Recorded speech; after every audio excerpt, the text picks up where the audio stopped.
Bonsoir, bonsoir, Joe. Encore une fois, bonsoir. Pourquoi on ne reçoit pas notre invité? Si, on reçoit. On reçoit notre invité. On reçoit notre invité avec le concours des auteurs. Donald Jacep, Miller Tchanchou et Colin Swanchon qui écrit pour Eric Fotso, Joseph Fotso, son nom de producteur, qui a son tour un producteur qui s'appelle Emmanuel Chatué, qui est également produit par ce qu'on appelle nommément le producteur du producteur du producteur. Est-ce que tu dois apprendre par que le producteur du producteur du producteur, c'est la hiérarchie suprême et les présidents des Canadiens, elle s'appelle Madame Colette Chatué. Ça, c'est une phrase que je ne dois pas dire. C'est toi qui dois faire ça. Et puis, quand je dis, bon mardi, madame, et bonjour, Ferry. Voilà. Il faut répéter. Allez, on reçoit Ghislaine Mangwa. Ah, non. Ghislaine. On peut voir Ghislaine à la télé. Voilà. Les personnes incultes, chaque fois qu'ils regardent Ghislaine à la télé ou qu'ils la voient en photo, voient tout juste des traits de ressemblance avec Muriel Blanche, Karine. Bon, pourtant, Ghislaine, c'est plus que ça. Ghislaine, tu es un symbole fort de ce que la femme peut être, multitâche et multifacette. Déjà, comme beaucoup de femmes, tu es à la quête insatiable de savoir. Entre Bandia, Douala, Yaoundé et Bafoussam, tu as fait de bonnes études, de très très bonnes études, parce que minimum, tu as un Master 1 en commerce international et transport et un MBA en commerce, en marketing, commerce et vente. C'est incroyable.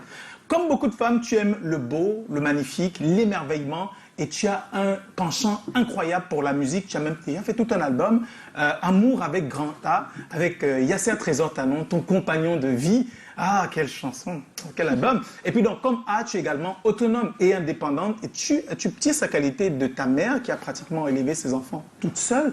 Il y a toi, Ghislaine, il y a Muriel, il y a Oscarine, il y a Stéphane et Thierry.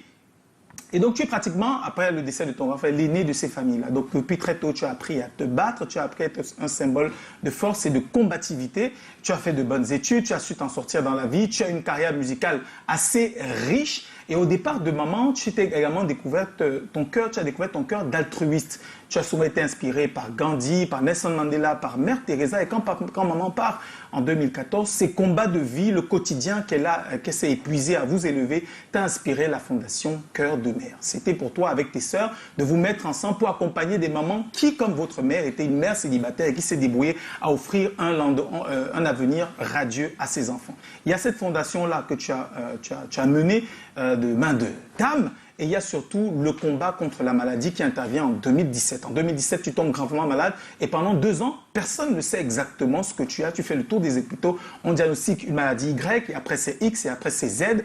Et plus tard, on te diagnostique un lupus qui t'inspire un autre combat. Celui contre le lupus et celui contre les maladies auto-immunes. Dans notre environnement, où on n'est pas très cultivé en matière de santé, on l'est encore moins concernant les maladies auto-immunes. Ton cas va servir de cas école et tu vas monter cette fondation. J'ai un lupus, maladie auto-immune Cameroun, et tu vas mettre autour de toi un certain nombre de personnes qui te permettent de mener des actions en premier lieu sur la sensibilisation autour de l'existence de cette maladie. Il y a le lupus, il y a aussi les maladies auto-immunes globalement, puisqu'on se souvient du geste que tu as fait pour Siméon, et là c'était sur Internet, mobiliser du monde pour aider les autres. Ça, c'est finalement le cheval de bataille que tu as trouvé, le véritable sens de ta vie. Comme toutes les femmes, tu es donc multitâche et multifacette. Tu sais être épouse, tu sais être maman, tu sais être professionnelle et suivre ton chemin. Tu sais aussi avoir un cœur exceptionnel. Une fois de plus, tu reviens sur ce plateau pour parler de cette association, mais également pour parler de la marche contre le lupus, finalement, qui mobilise tout le monde. Des plus grosses stars comme Muriel Blanche, la personne, l'anonyme comme moi, je serai là. Anonyme. Oui, c'est comme ça que je m'appelle. Et c'est toujours donc à chaque fois un plaisir de te revoir. C'est vu en 2017, je sais pas, c'est quoi? Oui, mais il y a quand même longue date. Hein. Longue date, ouais. Oui. C'est encore un plaisir de te revoir. Bienvenue Ghislaine, bienvenue Sissi Malika. Yes, Ghislaine est notre invitée ce soir. Elle va nous retrouver sur le plateau dans un instant.